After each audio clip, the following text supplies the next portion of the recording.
오늘 본문에 나타나는 어린아이와 같이라는 이 내용에 대해서 전통적으로 많은 신학자들은 이 어린아이와 같은 상태 혹은 성품에 대해서 많이 주목했습니다.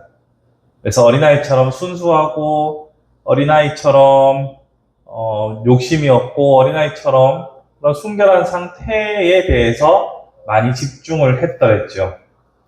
하지만 20세기 들어오면서 해석의 좀 기류가 변합니다. 왜냐하면 어린아이와 같이 되어야만 한다. 그래야만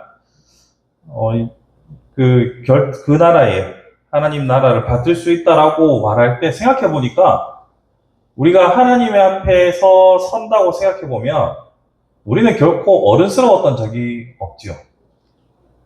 우리가 아무리 신앙생활에 연륜이 있고 우리가 많이 배우고 많이 기도하고 하나님 앞에 성숙했다 할지라도 우리는 결코 하나님 앞에서 어른스럽다라고 말할 만한 수준에 결코 이룰 수 없다는 것을 잘 압니다.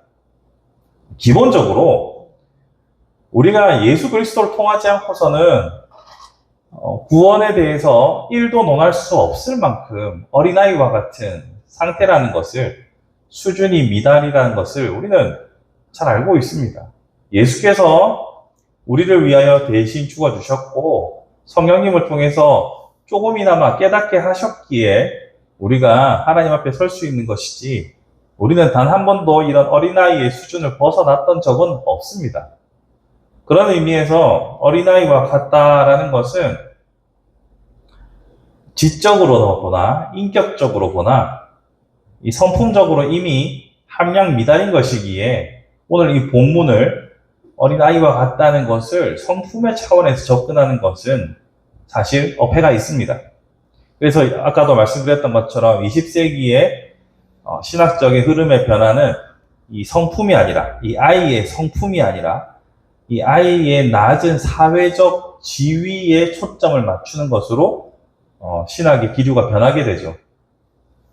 아까 제가 처음 시작할 때 소파방정한 이야기를 했던 것처럼 이 어린아이의 사회적인 지위는 참으로 열악했습니다. 불과 몇십 년 전만 해도 어린아이의 사회적 지위, 인격, 인권이라는 것은 존중받지 못했습니다.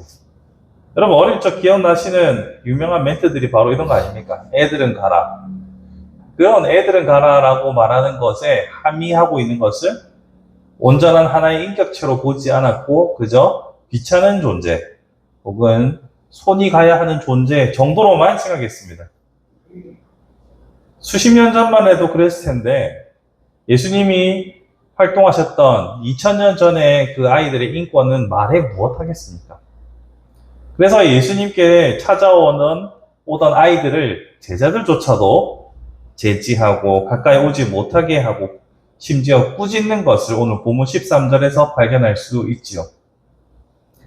그런 의미에서 예수께서 이 어린아이와 같아야 한다는 것은 단순히 성품적인, 인격적이거나 아니면 지적인 상태의 그런 상태가 아니라 낮은 사회적 지위, 낮은 자에 머물러 있어야, 낮은 자리에 겸손히 행해야만 하나님 나라를 허락받을 수 있다라는 그런 의미로 우리는 해석할 수 있을 것입니다. 낮은 자로, 섬기는 자리로, 그렇게 어린아이와 같은 낮은 위치로 스스로 걸어 들어가는 것은 바로 예수께서 하셨던 삶이기도 합니다. 예수께서는 더 이상 하늘 보좌에 머무르지 아니하시고 우리를 위해서 인간의 몸으로 이 땅에 친히 내려오셨고 친히 우리와 함께 먹으시고 고통당하시고 죽으셨던 예수님의 삶을 우리는 잘 기억하고 있습니다. 그러면서 예수께서는 인자가 온 것은 섬김을 받으려 함이 아니라 도리어 섬기러 왔다라고 마태복음 20장 28절에서 분명히 말씀하고 있지요. 그런 의미에서 예수께서 이 어린아이와 같이라고 하실 때의 의미는 명백합니다. 내가 섬기러 온 것처럼 너희도 섬기는 자가 되라라는 의미입니다. 섬기는 자가 된다라는 것을 생각할 때 우리가 한 가지 주목해야 될 것이 있습니다. 섬기는 자는 그 섬기는 대상을 향한 단순한 어떤 봉사의 활동, 봉사의 영역으로만 생각하시면 곤란합니다. 예수께서 이 땅에 섬기러 오셨을 때 분명 사랑을 포함해서 행하신 모든 일이라는 것을 우리는 잘 알죠. 그렇기에 우리의 섬김도 이런 사랑에 기초해야 한다는 것을 강조하고 싶습니다. 이것이 왜 중요하냐면 많은 사람들이 이 땅에서 누군가를 섬긴다라고 할 때 진정한 사랑이 없이 섬기는 자들은 층위를 만들어서 계급을 만들어서 내가 시혜를 베푼다는 생각으로 섬기는 경우가 종종 있기 때문입니다. 다른 말로 하면 진정 한 영혼을 사랑해서 한 생명을 귀하게 여겨서 섬긴다는 것이 아니라 내가 갖고 있는 이 우월의식을 가지고서 내가 가진 것을 시간을, 에너지를, 열정을 혹은 물질을 나눠준다라고 생각하는 경우들이 많기 때문입니다. 하지만 사랑한다면 다르죠. 진정 사랑한다면 사랑하는 대상을 위해서 옳은 섬김이 가능한 것이고 이러한 것이 예수께서 말씀하시는 참으로 어린아이와 같은 삶이다라고 볼 수 있겠죠.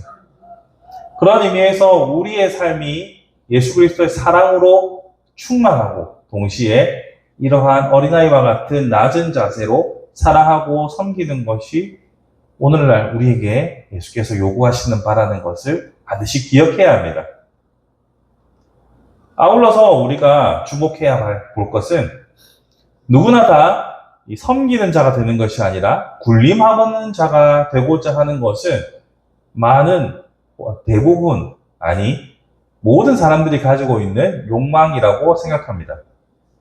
누구든지 지배받기보다는 지배하고자 하는 남들보다 낮은 위치보다는 높은 위치에 가고자 하는 욕망은 누구에게나 다 존재합니다. 그 크기의 차이가 다를 뿐이죠.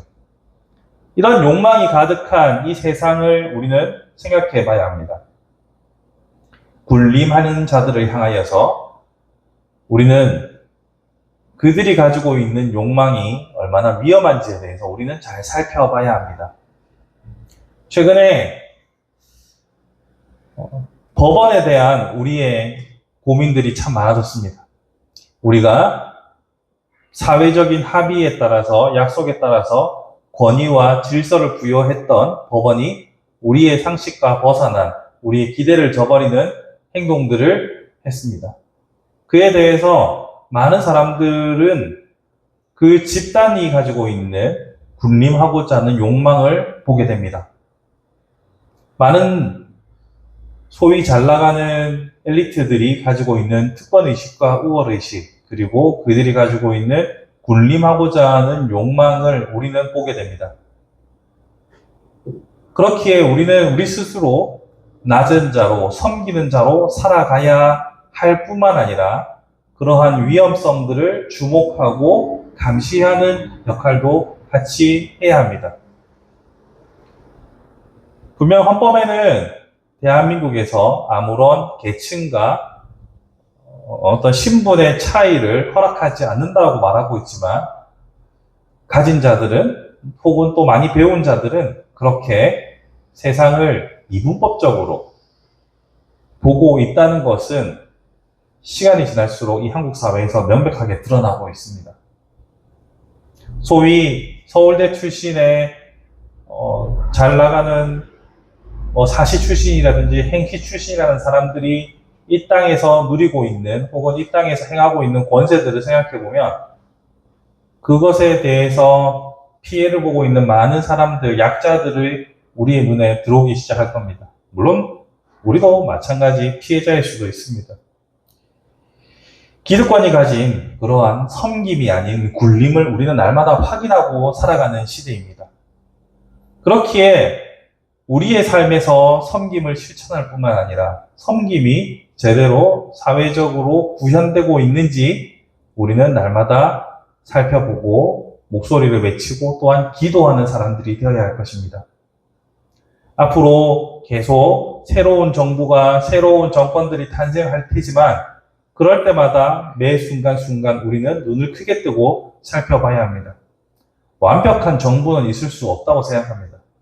마찬가지로 완벽한 교회도 있을 수 없습니다. 예수께서 이 땅에 오시는 그날까지 완벽한 교회가 있을 수는 없습니다. 그렇다고 해서 완벽을 추구하는, 완벽을 지향하는 우리의 삶이 꺾여서도 안 됩니다. 그런 의미에서 우리가 이 땅에서 빛과 소금의 역할을 어떻게 감당해야 하는지를 기억하셔야 합니다. 우리의 신앙생활은 진공 상태에서 하나님과 우리만 존재하는 것이 아니지요. 우리의 신앙생활은 이 땅에서 사람들과 사회 속에서 존재합니다. 그렇기에 우리가 섬기는 자가 되고 또한 섬기는 사회가 될 수 있도록 우리의 역할을 다해야 할 것입니다. 우리가 하는 힘이 정말 미미하고 아무것도 아닐 수도 있습니다. 근데 또 이 말씀으로 돌아가 보면 위로가 됩니다. 어린아이들이 무언가를 할 때 큰 사회적인 영향력이나 어떤 많은 이들에게 영향을 끼치는 그런 것을 기대하면서 아이들이 일을 하겠습니까? 아이들은 지금 당장 내가 해야 할 일들을 주목하고 무엇을 해야 할까를 생각하겠죠. 어린아이들은 국가적으로 내가 어떤 역할을 할 것인가 거국적으로 생각하지 않습니다. 부모가 이것을 당연히 해야 한다라고 하면 그 당위에 따라서 그 일만 생각합니다. 마찬가지로 우리도 이 어린아이와 같이 너무 큰 영향력을 생각하지 않더라도 우리에게 주어진 콩나물 사와라, 두부 한 모 사와라 이런 이런 심부름처럼 당장 우리에게 주어진 이 섬김의 명령을 성실하게 수행할 따름으로 기쁨을, 보람을 느꼈으면 좋겠습니다. 그를 통해서 우리 주변 사람들이 예수 믿는 사람들의 섬김을 확인하고 또한 바른 섬김의 자세를 외치는 우리의 목소리를 통해서 세상이 섬기고 사랑하는 사회로 만들어져 가는 것, 이것을 우리 함께 기대해 보았으면 좋겠습니다. 말씀을 정리해 보겠습니다. 어린아이와 같지 않으면 결단코 그곳에 들어가지 못한다라고 말씀하셨습니다. 우리의 신앙생활은 이와 같이 삶이 동반되는, 삶이 수반되는 것이 우리의 신앙생활입니다. 우리의 삶에서 혹시나 누군가의 위에 서서 그것을 기뻐하는 삶의 태도가 있었다면 오늘날 다시 한번 우리의 삶의 태도를 고쳐잡고 어린아이와 같이 섬기는 자가 되어 세상 사람들이 참으로 사랑하며 섬기는 곳이 교회구나라고 무릎을 칠 수 있는 그날을 소망해 봅시다. 또한 우리가 섬김의 자세를 실천하고 진정한 섬김을 사회적인 목소리로 함께 울림을 만들어내어서 지도자들도 사회 각 층에 있는 사람들도 서로 섬기는 사회로 보다 세상의 빛과 소금의 역할을 감당할 수 있도록 우리가 함께 나갔으면 좋겠습니다. 그러한 세상의 빛과 소금의 역할을 잘 감당하며 우리 하나님께 잘했다 칭찬받을 수 있는 저와 여러분들이 우리 한국교회가 될 수 있기를 주님의 이름으로 축복합니다.